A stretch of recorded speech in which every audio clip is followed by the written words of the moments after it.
tips and plans daw for Valentine's. Charot. Tips for Valentine's. Ayun naman yung plans ko for Valentine's. Plans ko, aakit kami ng Mount Pulag this February 14.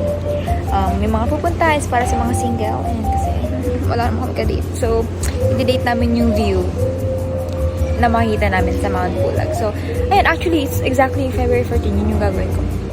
Aakit kami with Stephanie, Marco, Ashley, and Elijah. Ayun, exciting na. Malapit na. Oh my God! Actually, bukas na kami alis.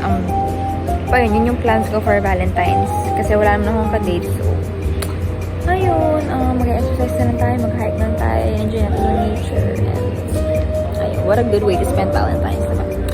And tips naman sa mga single dyan sa Valentine's, go lang like, date nyo yung sarili nyo, date nyo yung family nyo, di naman na yung sarili kailangan jowa, diba?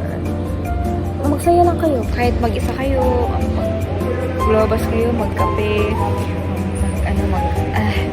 basta igalan nyo sarili, mag-mall kayo, mamili kayo, mag-shopping kayo, magsimba kayo, ganyan. Pero huwag kayo mag-alala, huwag kayo malungkot, okay lang yan, kahit wala tayong ka-date. It's fine, totally fine. And, ayun, tips naman sa mga may couples. May couples. Marami naman mga gagawin dates sa'yo. Mag-Ferris wheel kayo, mag-ATV kayo, mag-mall kayo, manood kayo ng movie, mag-movie marathon. Alam nyo, kaya nyo yan. Dami-dami gagawin, hindi na tips for me. Pero ayun, let's just enjoy Valentine's and spend it with loved ones natin. Not necessarily jowa, but yeah, other like friends and family. Ayun lang naman, because Valentine's Day is a day of love, it's a day of celebration. And tinatawanan ako ni Mian ngayon. So ayun lang naman. Happy Valentine's, guys! Bye-bye!